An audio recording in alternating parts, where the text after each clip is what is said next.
നമസ്കാരം, ജന്മഭൂമിയിലേക്ക് സ്വാഗതം. വാർത്തകൾ ചുരുക്കത്തിൽ.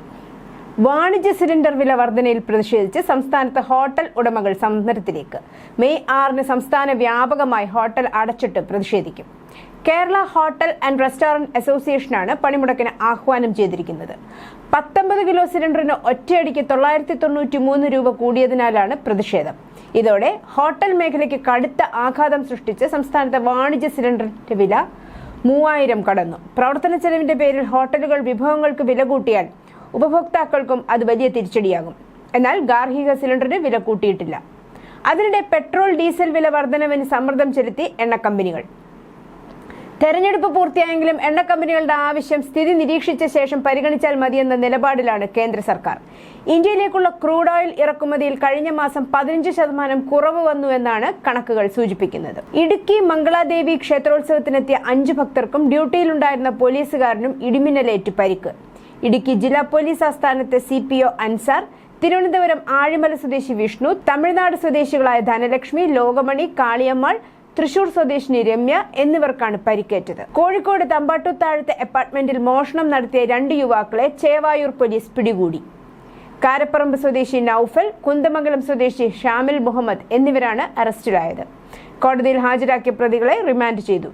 കഴിഞ്ഞ ഏപ്രിൽ 24-നായിരുന്നു കേസിനാസ്പദമായ മോഷണം നടന്നത്. അപ്പാർട്ട്മെന്റിൽ നിന്ന് 3 തബലകളും 5000 രൂപ വില വരുന്ന ചെരുപ്പുകളുമാണ് ഇവർ മോഷ്ടിച്ചത്. തൃശൂർ അരിമ്പൂരിലെ ഒരു വീടിന്റെ കിണറ്റിൽ നിന്നും സംശയാസ്പദമായ രീതിയിൽ അസ്ഥികഷ്ണങ്ങളും സ്ത്രീയുടെ വസ്ത്രവും കണ്ടെത്തി. പ്ലാസ്റ്റിക് ചാക്കിൽ കല്ലുകെട്ടി താഴ്ത്തിയ നിലയിലായിരുന്നു ഇവ കണ്ടെത്തിയത്.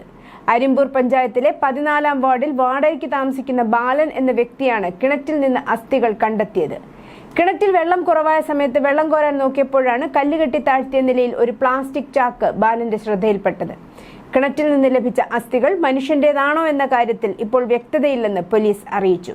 ഇത് ഉറപ്പുവരുത്താൻ കൂടുതൽ ഫോറൻസിക് പരിശോധന ആവശ്യമാണെന്നും പോലീസ് അറിയിച്ചു. വാടക വീടായതിനാൽ മുൻപ് ഇവിടെ താമസിച്ചിരുന്ന ആളുകളെക്കുറിച്ചും ആ പ്രദേശത്ത് ആരെങ്കിലും കാണാതായിട്ടുണ്ടോ എന്നതിനെക്കുറിച്ചും പോലീസ് വിശദമായ അന്വേഷണം നടത്തുന്നുണ്ട്.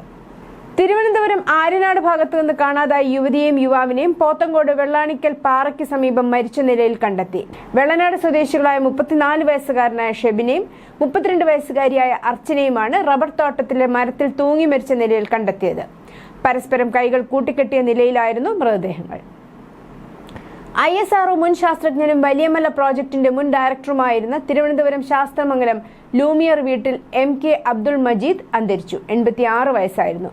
പൊന്നാനിക്കടുത്ത് കോക്കൂർ മാനം കണ്ടത്ത് തറവാട്ടിൽ ബാപ്പുട്ടിയുടെയും ഖദീജയുടെയും മകനാണ്. ദീർഘകാലം ISROയിൽ ശാസ്ത്രജ്ഞനായിരുന്നു. മുൻ രാഷ്ട്രപതി ഡോക്ടർ APJ അബ്ദുൾ കലാമിനോടൊപ്പം ദീർഘകാലം പ്രവർത്തിച്ചിട്ടുണ്ട്. തിരുവനന്തപുരം നെടുമങ്ങാട് ആനാട് സ്കൂട്ടറിൽ ഇടിച്ച് കാർ ശരീരത്തിലൂടെ കയറിയിറങ്ങി യുവാവിന് ദാരുണാന്ത്യം. പാണയം സ്വദേശി വിനയകുമാറാണ് മരിച്ചത്. വൈകിട്ട് 6:30-ക്കാണ് അപകടമുണ്ടായത്. വിനയകുമാർ സഞ്ചരിച്ച ഇലക്ട്രിക് സ്കൂട്ടറിൽ പിറകിൽ നിന്നെത്തിയ കാറ് ഇടിക്കുകയായിരുന്നു. ഇടയിലെ ആഘാതത്തിൽ നിലത്ത് വീണ വിനയകുമാറിന്റെ ദേഹത്തുകൂടെ കാർ കയറിയിറങ്ങുകയായിരുന്നു. ഉടൻ തന്നെ കരകുളത്തെ സ്വകാര്യ ആശുപത്രിയിൽ എത്തിച്ചെങ്കിലും ജീവൻ രക്ഷിക്കാനായില്ല. സംസ്ഥാനത്ത് ഇന്ന് 8 ജില്ലകളിൽ വേനൽ മഴയ്ക്ക് സാധ്യത. ആലപ്പുഴ, കോട്ടയം, ഇടുക്കി, എറണാകുളം, തൃശൂർ, കോഴിക്കോട്, വയനാട്, കണ്ണൂർ ജില്ലകളിലാണ് മഴയ്ക്ക് സാധ്യത. ഈ ജില്ലകളിൽ യെല്ലോ അലർട്ട് പ്രഖ്യാപിച്ചിട്ടുണ്ട്. നാളെ കൊല്ലം, പത്തനംതിട്ട, ആലപ്പുഴ ജില്ലകളിലും യെല്ലോ അലർട്ട് പ്രഖ്യാപിച്ചിട്ടുണ്ട്. ഈ ജില്ലകളിൽ ഒറ്റപ്പെട്ട ശക്തമായ മഴയ്ക്കാണ് സാധ്യത. കോഴിക്കോട് ഫറോക്കിൽ 26-കാരി അതുല്യ തൂങ്ങി മരിച്ച സംഭവത്തിൽ ദുരൂഹതയെന്ന് കുടുംബം. മരണത്തിന് പിന്നിൽ സുഹൃത്താണെന്നും പണവും സ്വർണവും തട്ടിയെടുത്ത് മാനസിക വിഷമത്തിലായിരുന്നു അതുല്യെന്നും കുടുംബം ആരോപിച്ചു. നീതി തേടി DGPക്കും മുഖ്യമന്ത്രിക്കും പരാതി നൽകാനാണ് ബന്ധുക്കളുടെ തീരുമാനം. കഴിഞ്ഞ തിങ്കളാഴ്ചയാണ് ഫറോക്കിലെ വാടക വീട്ടിൽ അതുല്യെ തൂങ്ങി മരിച്ച നിലയിൽ കണ്ടെത്തിയത്. BTech ബിരുദധാരിയായ അതുല്യ എറണാകുളത്തെ സ്വകാര്യ കമ്പനിയിലെ ജോലി 1 വർഷം മുമ്പ് രാജിവെച്ചിരുന്നു. തുടർന്ന് തൃശൂരും എറണാകുളത്തുമായി പ്രവർത്തിക്കുന്ന ഡാൻസ് ഗ്രൂപ്പിൽ ചേർന്നിരുന്നു. ഇക്കാലയളവിൽ കൊടുങ്ങല്ലൂരിലെ സുഹൃത്തിന്റെ വീട്ടിലായിരുന്നു താമസം.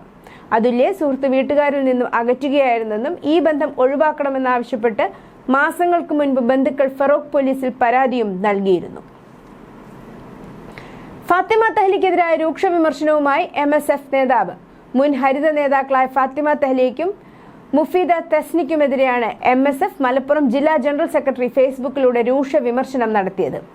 ഹരിത വിവാദത്തിൽ നേതാക്കളുടെ കാല് പിടിച്ചു മാപ്പ് പറഞ്ഞ് പാർട്ടിയിൽ കയറിയിട്ട് PK നവാസിനെ വീണ്ടും വേട്ടയാടുകയാണ്. പെൺ എന്ന പ്രിവിലേജ് ഉപയോഗിച്ച് ഏതു നുണയെയും സത്യമാക്കാമെന്നുള്ള ചിന്ത ഒരുതരം മാനസിക വിഭ്രാന്തിയാണ്.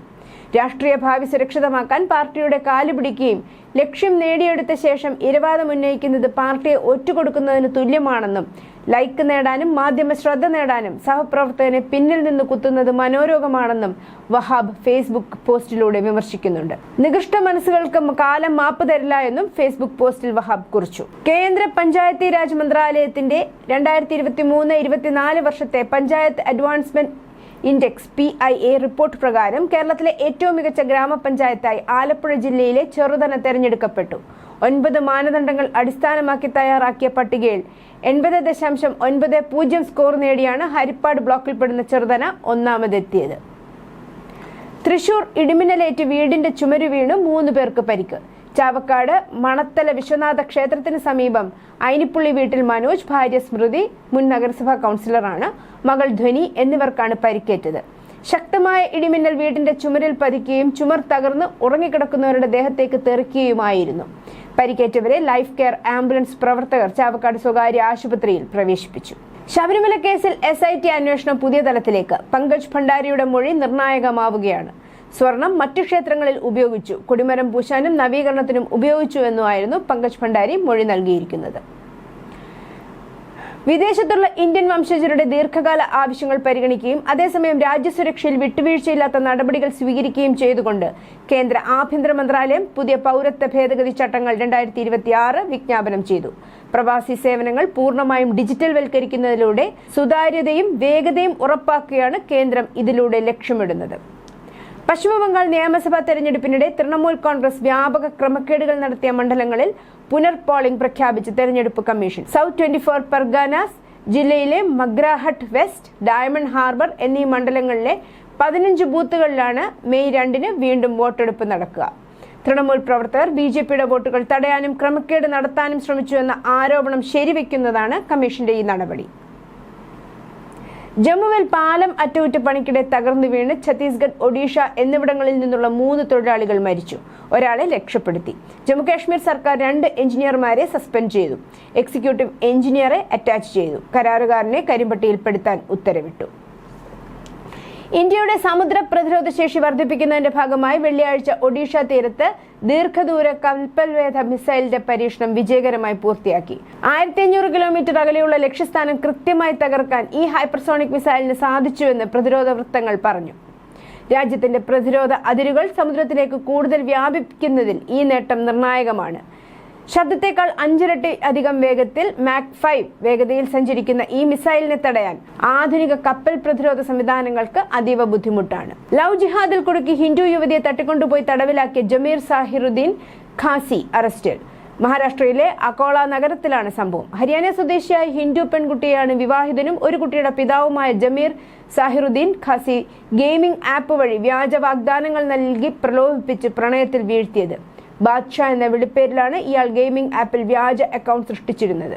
യുവതിക്ക് കുടുംബാംഗങ്ങളുമായുള്ള ചെറിയ വഴക്ക് മുതലെടുത്ത് ജമീർ യുവതിയെ ബ്രെയിൻ വാഷ് ചെയ്ത് പ്രണയത്തിന്റെ പേരിൽ യുവതിയെ മഹാരാഷ്ട്രയിലേക്ക് കൊണ്ടുവന്നു. പെൺകുട്ടിയുടെ കുടുംബാംഗങ്ങൾ പരാതിപ്പെട്ടതിനെ തുടർന്നാണ് പോലീസ് അന്വേഷണം ആരംഭിച്ചത്. ഇറാനുമായുള്ള ശത്രുതയും സൈനിക നടപടികളും അവസാനിപ്പിച്ചതായി അമേരിക്കൻ പ്രസിഡന്റ് ഡൊണാൾഡ് ട്രംപ് പ്രഖ്യാപിച്ചു. യുദ്ധം തുടരാൻ പാർലമെന്റിന്റെ കോൺഗ്രസ് അനുമതി ആവശ്യമില്ലെന്ന് സ്ഥാപിക്കാനാണ് ഈ നീക്കത്തിലൂടെ ട്രംപ് ശ്രമിക്കുന്നത്.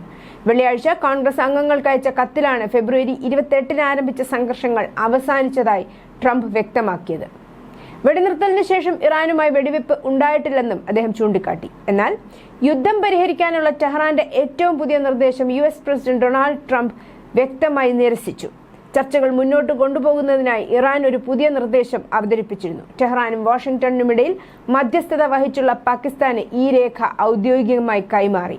ഹോർമുസ് കടലിടുക്കിലെ സൈനിക പ്രവർത്തനങ്ങൾ താൽക്കാലികമായി നിർത്തിവെക്കുമെന്ന് വാഗ്ദാനം ചെയ്ത് പ്രാദേശിക ഇടനിലക്കാർ വഴി ഇറാൻ മറ്റൊരു പദ്ധതി നിർദ്ദേശിച്ചതിന് ദിവസങ്ങൾക്ക് ശേഷമാണ് ഈ വാർത്ത വരുന്നത്. ഇസ്രായേൽ UAEയിലേക്ക് അയൺ ബീം ലേസർ പ്രതിരോധ സംവിധാനത്തിന്റെ ഒരു പതിപ്പ് അയച്ചു. ഇത് ഹ്രസ്വദൂര റോക്കറ്റുകളെയും ഡ്രോണുകളെയും ബാഷ്പീകരിക്കുന്നു. ലെബനനിൽ നിന്നുള്ള ഹിസ്ബുള്ള പ്രൊജക്ടൈലുകൾക്കെതിരെ ഇസ്രായേലാണ് ഇത് ആദ്യമായി ഉപയോഗിച്ചത്. ഇസ്രായേലും UAEയും തമ്മിലുള്ള പ്രധാന പ്രതിരോധ സഹകരണത്തിന്റെ ആദ്യ ഉദാഹരണങ്ങളിലൊന്നായിരിക്കും നൂതന ലേസറിന്റെ വിന്യാസം. 2020-ലെ അബ്രഹാം ഉടമ്പടിയിൽ US പ്രസിഡന്റ് ഡൊണാൾഡ് ട്രംപ് മധ്യസ്ഥത വഹിക്കുന്നതുവരെ ഇരു രാജ്യങ്ങൾക്കും നയതന്ത്ര ബന്ധങ്ങൾ ഉണ്ടായിരുന്നില്ല. US ഇസ്രായേൽ ആക്രമണങ്ങളിൽ അവശിഷ്ടങ്ങൾക്കിടയിൽ നഷ്ടപ്പെട്ടതോ ഭൂമിക്കടിയിൽ ഒളിപ്പിച്ചതോ ആയ ആയുധങ്ങൾ വീണ്ടെടുക്കുന്നതിനാണ് ഇറാൻ നിലവിലെ വെടിനിർത്തൽ ഉപയോഗിക്കുന്നതെന്ന് report. US president Donald Trump സൈനിക നടപടി പുനരാരംഭിക്കാൻ തീരുമാനിച്ചാൽ ടെഹ്റാനെ സജ്ജരാക്കാൻ അനുവദിക്കുന്ന തരത്തിൽ ഡ്രോൺ, മിസൈൽ ആയുധശേഖരം വേഗത്തിൽ പുനർനിർമ്മിക്കാനുള്ള വിശാലമായ നീക്കത്തിന്റെ ഭാഗമാണ് ഈ ശ്രമം. ലോകത്തിലെ ഏറ്റവും വലിയ വിമാനവാഹിനി കപ്പലായ USS Gerald R Ford Persian ഗൾഫിൽ നിന്ന് പിൻവാങ്ങി. അമേരിക്കയും ഇറാനും തമ്മിലുള്ള സമാധാന ചർച്ചകൾ അനിശ്ചിതത്വത്തിലായതിനെ തുടർന്നാണ് കപ്പൽ പിൻവാങ്ങുന്നതെന്ന് അമേരിക്കൻ നാവികസേനയുടെ പ്രതിനിധി അറിയിച്ചു. 10 മാസത്തിലേറെയായി മിഡിൽ ഈസ്റ്റിൽ വിന്യസിച്ചിരിക്കുന്ന ഈ കപ്പൽ ഇറാനെതിരെ വിവിധ US നീക്കങ്ങളിൽ സജീവ പങ്കാളിയായിരുന്നു. News desk Janmabhumi.